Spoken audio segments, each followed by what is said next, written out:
When James McCord died at age 35, he left behind a wife and 3 small children, several books published in this country and abroad, an appointment as Center College's first president, a ministerial legacy born of passion and rebellion, and a church.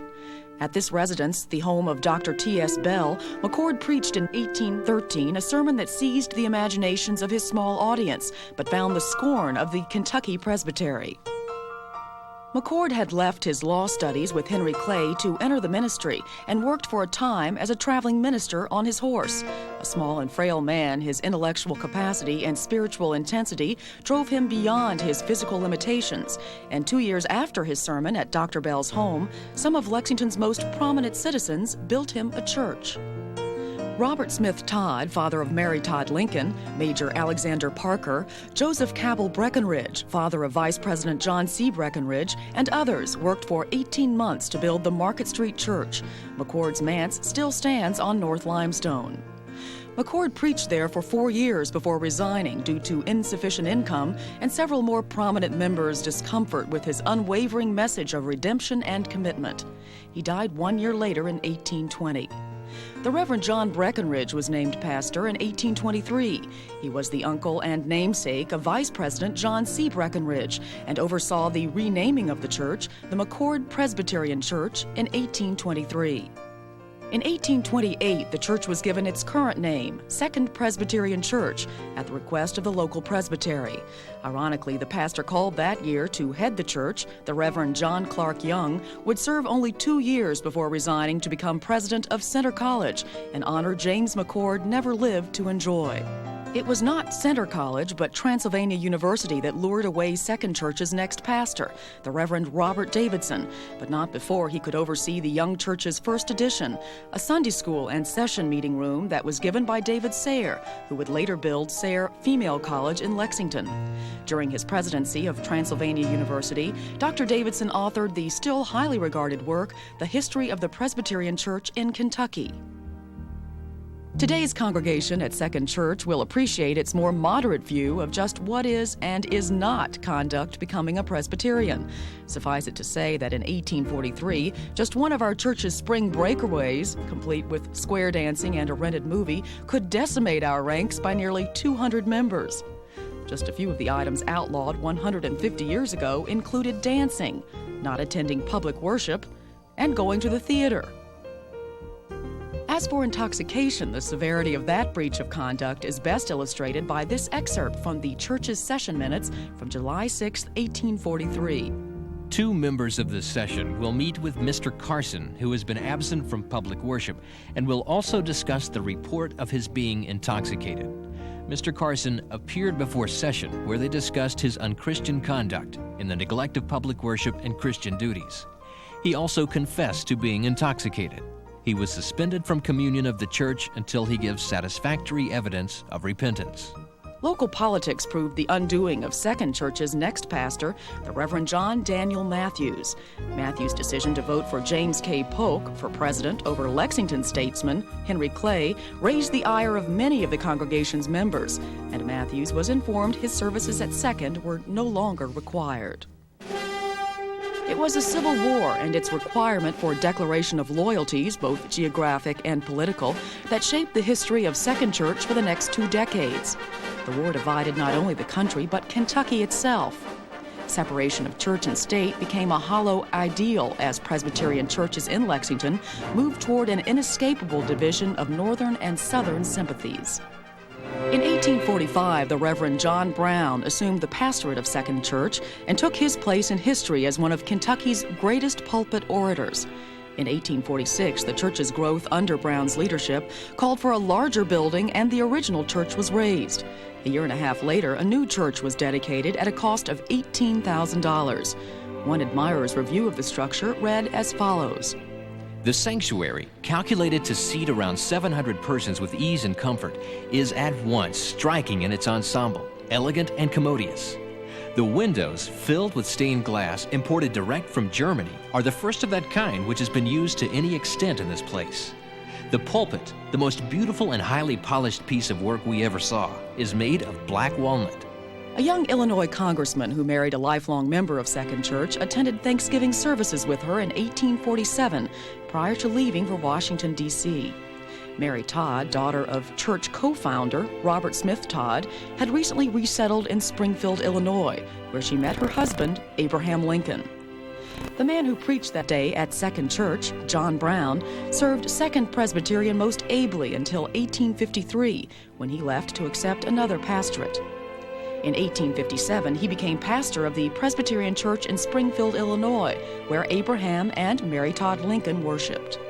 Perhaps the greatest testimony that could be attributed to Brown's successor as pastor of Second Presbyterian would be that at the time of the breakout of the Civil War, our congregation, which consisted of Northern sympathizers, asked him to remain as pastor despite his professed sympathy to the South.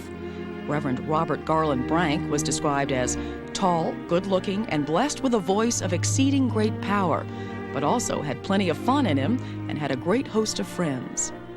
Brank, as Brown had been, was successful in building Second's membership, and by 1865 the church had nearly 350 members.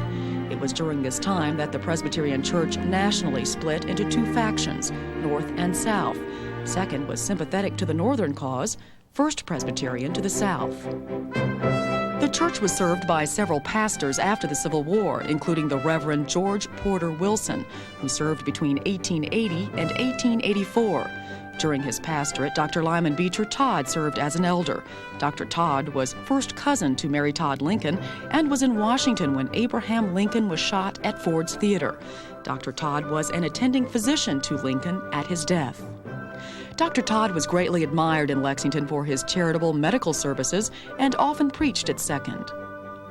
Second Presbyterian Church was led into the 20th century by one of the most innovative pastors in its history. Reverend William Shouse Fulton created the Pastor's Aid Society, the Young People's Society of Christian Endeavor, and the Campbell Memorial Chapel located in Irishtown. Our Campbell Memorial Room was named for this chapel. During the pastorate of Robert Kirkwood from 1901 until 1905, James Howard Curry joined the session of Second Presbyterian. Curry was the grandfather of present member Howard Curry Jr., who traces his family's membership at Second all the way back to George Norton, who was a co-founder of the church in 1815.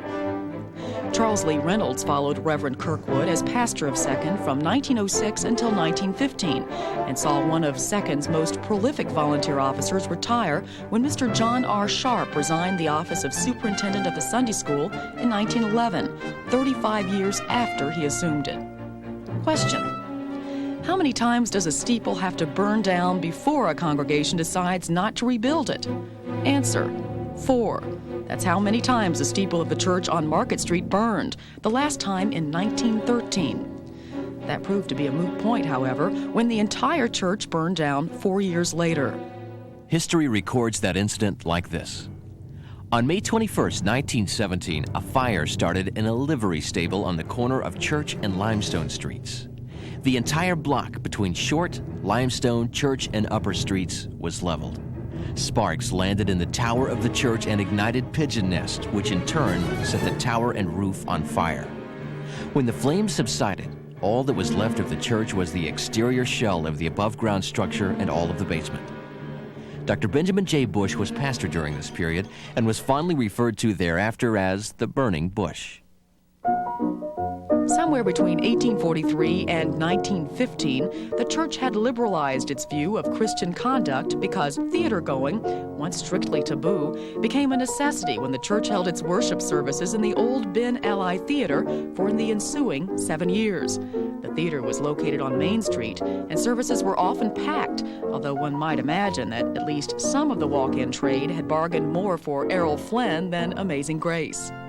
On November 7, 1919, the session voted to locate a new site for Second Presbyterian Church that would afford more room for growth, and to ask the congregation to contribute $150,000 towards purchasing such a site and building a new church. The site chosen was the corner of Main and Ransom Streets, the former site of Transylvania University's Constantine Rafinesque Botanical Garden in the middle 1800s. The noted Boston architectural firm of Cram and Ferguson was retained to design the church, which would be of Gothic Revival style, feature a vaulted wood ceiling in the sanctuary, limestone trim, and a balcony above the entrance narthex. The new building was completed at a cost of $260,000 and dedicated on Sunday, December 21st, 1924. It was Cram & Ferguson's idea to include the Chanticleer weather vane, which remains to this day the symbol of Second Presbyterian Church. The Chanticleer symbolizes our summons to humility and the resurrection. On June 17, 1928, the Reverend Jesse Herman was called to the pulpit of Second Church and began what became the longest pastorate in our church's history, 25 years. In 1940, Second Presbyterian celebrated its 125th anniversary by way of a magnificent pageant that illustrated the church's history. The pageant was written by Ruth Matthews of this congregation and featured members of the church. The church's kitchen staff reached unparalleled numbers during this period.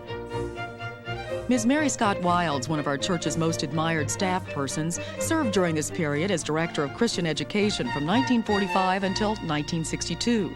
The 1940s were good times for Second Church.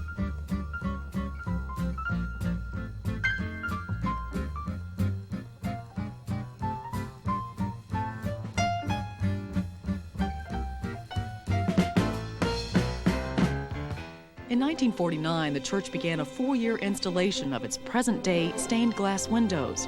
Among those beautiful windows are depictions of David, in memory of Jesse and Helen Herman, Elijah, in memory of Benjamin and Mae Bush, Stephen, in memory of Robert Ammons, and John the Baptist, in memory of Albert and Howard Moffett. The missionary window honors the Reverend Harvey Murdoch of our church in Cow Creek, Kentucky, and Mrs. Sarah Oltmans, our longtime missionary to Japan, and the north window in memory of William Monroe Wright. On January 31, 1954, Second installed its 18th pastor, the Reverend Jim Angel. We experienced rapid growth under Dr. Angel's leadership and broke ground on our present-day Christian education building in 1957. Our Sunday school and youth programs prospered under Dr. Angel's tenure, and everyone found time to have a little fun, too.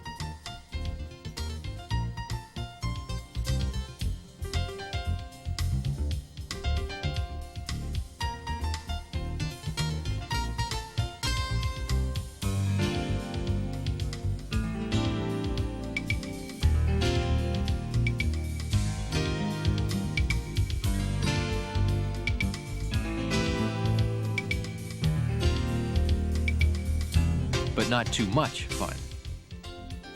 In 1963, Second called its first full-time assistant minister, the Reverend Thomas Martin, who later became associate minister.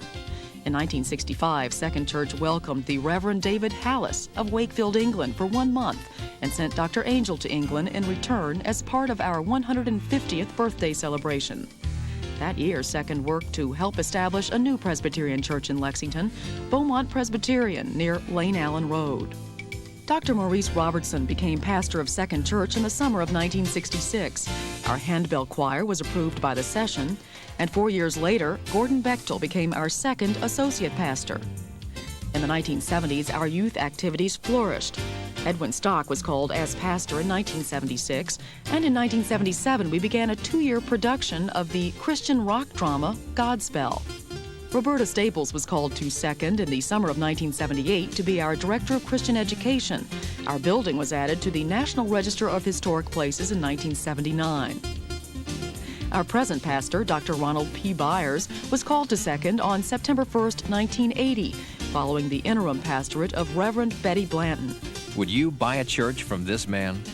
1983 was a busy year at Second as we accepted the resignations of Robbie Staples and Gordon Bechtel, who were replaced by Margot Cook and Sid Wheaton, respectively. Charlie Hanna became our parish associate in 1986, and our current associate pastor, Roy Howard, was called to the church in October of 1987.